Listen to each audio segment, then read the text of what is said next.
Cosa faresti se sapessi di non poter fallire? Non se avessi più tempo, non se avessi più soldi, non se fossi più giovane, più preparato o più sicuro di te. Cosa faresti oggi se avessi la certezza assoluta che quella scelta avrebbe successo? Probabilmente non hai neanche bisogno di molto tempo per rispondere. Forse cambieresti lavoro, inizieresti finalmente quell'attività alla quale pensi da anni, torneresti a studiare, pubblicheresti il tuo primo video, ti trasferiresti in un'altra città o in un altro paese, chiuderesti un progetto che non funziona più, oppure avresti quella conversazione che continui a rimandare da anni. Ed è proprio di questo che voglio parlare oggi, non di come eliminare completamente la paura. La paura non sparisce quasi mai, ma possiamo prenderla, scriverla, analizzandola e trasformarla da un mostro indefinito a un problema concreto. Sappiamo già che cosa desideriamo. Il problema è ciò che accade un secondo dopo averlo ammesso. La parte più istintiva di noi produce una risposta. Vorrei aprire un'attività, vorrei lasciare questo lavoro, vorrei tornare all'università, vorrei iniziare a creare contenuti. Ma poi interviene la mente. Sì, ma non sei abbastanza preparato, il mercato ormai è saturo, non hai abbastanza denaro, potresti perdere tutto, le persone potrebbero ridere di te, potresti deludere la tua famiglia, potresti scoprire che il sogno era migliore della realtà. E così quella risposta viene immediatamente coperta da decine di obiezioni. Alcune possono anche essere razionali. Alcuni rischi infatti esistono davvero e non tutte le paure sono immaginarie e non tutte le decisioni coraggiose sono anche intelligenti. Ma il punto non è ignorare i rischi, il punto è smettere di trattarli come se fossero un'unica nuvola nera all'interno della nostra testa. Perché finché la paura rimarrà vaga, continuerà a sembrarci immensa. Esempio. Immagina di dover progettare un ponte. È un problema complesso, devi considerare i materiali, i carichi, il vento, i margini di sicurezza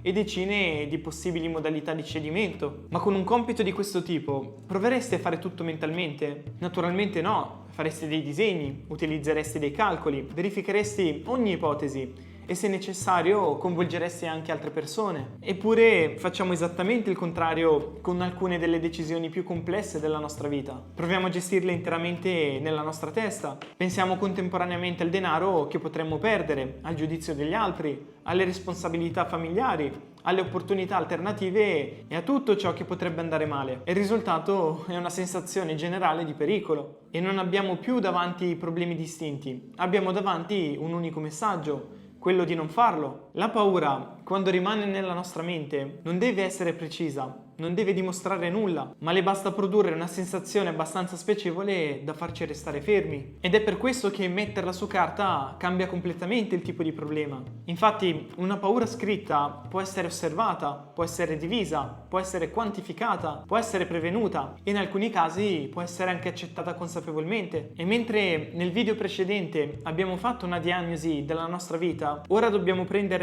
la decisione che abbiamo individuato e sottoporla a un'analisi molto più concreta. E lo faremo aiutandoci ancora una volta con delle domande. E la prima domanda è: qual è il peggior scenario realistico se facessi davvero ciò che sto considerando? E qui vorrei fare attenzione alla parola realistico. Non basta scrivere potrei fallire. Se vuoi iniziare un'attività, il peggior scenario possibile potrebbe essere perdere una determinata somma di denaro. Ma quanto? 1000 euro? 10.000? Tutti i tuoi risparmi? Ma poi, perché dovresti necessariamente investire tutti i tuoi risparmi? E allo stesso modo, se vuoi lasciare un lavoro, il peggior scenario possibile potrebbe essere non trovare immediatamente un altro impiego. Ma per quanto tempo? Quali spese dovresti comunque sostenere? Quanti mesi potresti resistere? E se vuoi tornare a studiare, il peggior scenario possibile potrebbe essere di scoprire di non riuscire a conciliare sia lo studio che il lavoro. Ma ora chiediti, potresti interrompere? Potresti ridurre il carico di studio? Potresti cambiare il tuo metodo di studio? Ed è per questo che dobbiamo descrivere il peggior scenario con precisione. E poi dobbiamo cercare di attribuirgli un voto da 1 a 10. Quanto sarebbe davvero grave? E soprattutto, sarebbe permanente? E questa è una distinzione fondamentale. Esistono decisioni che producono conseguenze difficilmente reversibili, ma molte delle scelte che trattiamo come definitive non lo sono affatto. Infatti, un'attività può essere chiusa, un prodotto può essere ritirato dal mercato, un investimento può essere limitato.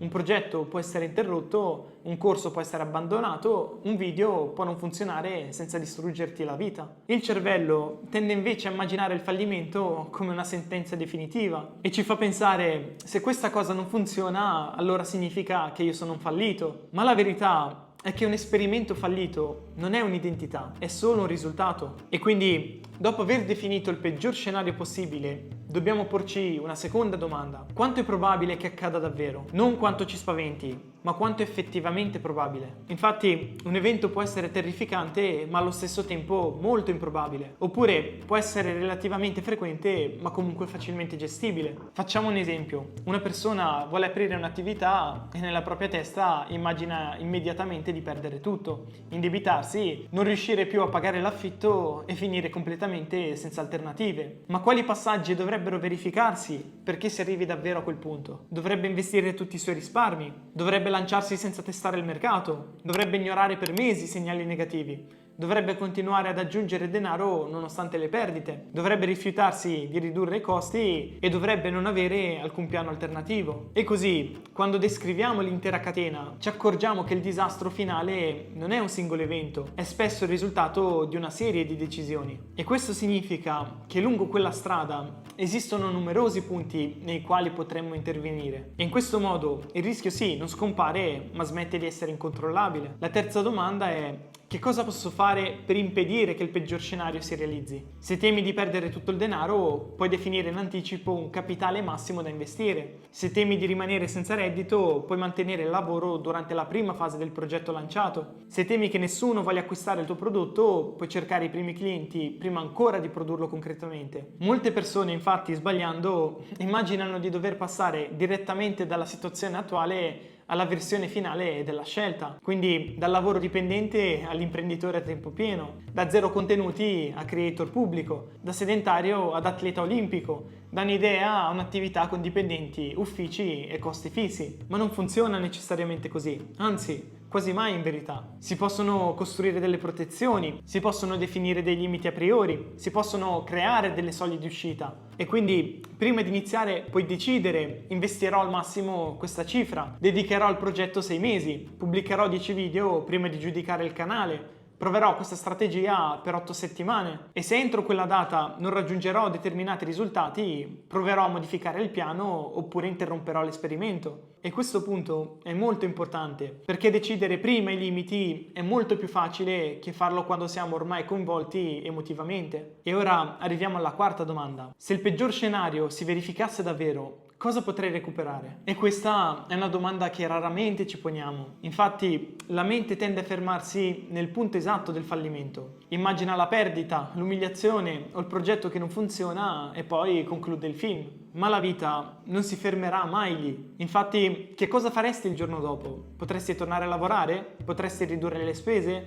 Potresti utilizzare le competenze acquisite per un altro progetto? Potresti chiedere aiuto? Potresti ripartire in una forma più piccola? Infatti, quando un progetto imprenditoriale non funziona, non significa necessariamente che tutto sia stato inutile. Potresti aver imparato a vendere, a gestire clienti, ad analizzare i costi, assumere persone o comunicare un prodotto. Quando un percorso di studi viene interrotto, non scompaiono automaticamente tutte le conoscenze e le relazioni costruite. Quando un contenuto fallisce, hai comunque imparato qualcosa sulla scrittura, sulla registrazione, sul montaggio e sul pubblico. E con questo non sto cercando di romanticizzare il fallimento. Fallire può essere doloroso, può costare denaro, tempo e fiducia, ma voglio semplicemente dire che spesso possediamo più capacità di recupero di quanto immaginiamo prima di iniziare. Ed uno degli errori più comuni è quello di trattare le nostre decisioni come se avessero soltanto due possibili esiti: o funziona oppure non funziona, o successo oppure fallimento, parto completamente oppure non parto affatto. Ma la realtà è quasi sempre composta da decine di sfumature. Non devi necessariamente lasciare domani il lavoro per capire se una nuova professione faccia per te. Puoi dedicare prima alcune ore della settimana a sviluppare una nuova competenza. Non devi trasferirti definitivamente in un'altra città per sapere se ti piace. Puoi trascorrerci prima un periodo. Non devi decidere oggi se fare YouTube per i prossimi 10 anni. Puoi decidere di pubblicare 10 video e poi analizzare i risultati. E quando trasformiamo una decisione in un esperimento, il fallimento cambia significato. Non è più un "ci ho provato e ho dimostrato di non essere capace". diventa piuttosto ho testato un'ipotesi e ho raccolto delle informazioni. E questo ovviamente non elimina il rischio, ma sicuramente ci permette di imparare prima che il costo diventi troppo elevato. E a questo punto dobbiamo evitare un altro pericolo, che è quello di passare ore a riflettere, comprendere perfettamente le nostre paure e poi non fare nulla. E se nel video precedente abbiamo individuato la direzione, in questo video abbiamo smontato la paura. E ora dobbiamo trasformare tutto in azione. Quindi vi chiedo di prendere un foglio e completate questa frase. Prima di oggi ero indeciso riguardo a... e scrivete il problema. Poi, da oggi ho deciso che...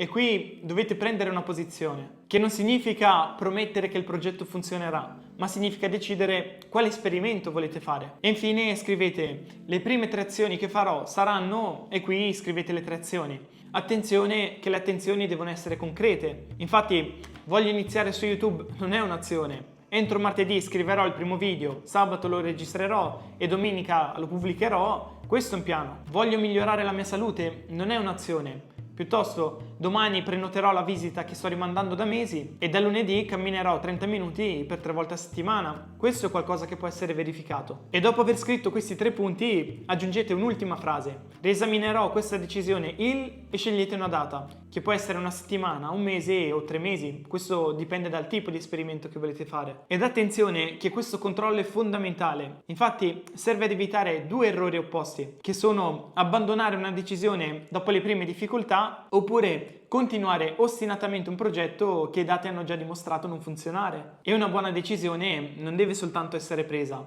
ma deve essere osservata e continuamente aggiornata. E per concludere volevo dirti che forse la decisione che potrebbe cambiare la tua vita non è una scelta spettacolare. Forse non devi lasciare tutto, trasferirti o investire ogni cosa che possiedi. Forse devi semplicemente smettere di trattare la paura come una risposta definitiva. E quindi ora scrivi ciò che temi, definisci il peggior scenario, chiediti quanto questo sia probabile, stabilisci come potresti prevenirlo e immagina come poi potresti recuperare. E poi riduci la decisione fino a trasformarla in un esperimento abbastanza piccolo da permetterti di iniziare. Perché non avrai mai la certezza assoluta di non fallire. Quella certezza purtroppo non esiste, ma puoi sicuramente evitare di lasciare che una paura vaga decida automaticamente il resto della tua vita. Perché tra 5 o 10 anni potresti scoprire che il rischio più grande non era provare a fallire, ma era continuare lungo la stessa traiettoria senza aver mai verificato che cosa sarebbe potuto accadere. E quindi torno alla domanda iniziale: che cosa faresti se sapessi di non poter fallire? E soprattutto, qual è la versione più piccola e controllabile di quella scelta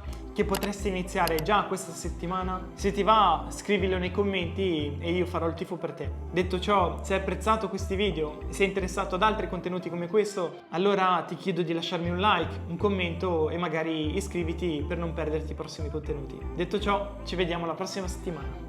Ciao!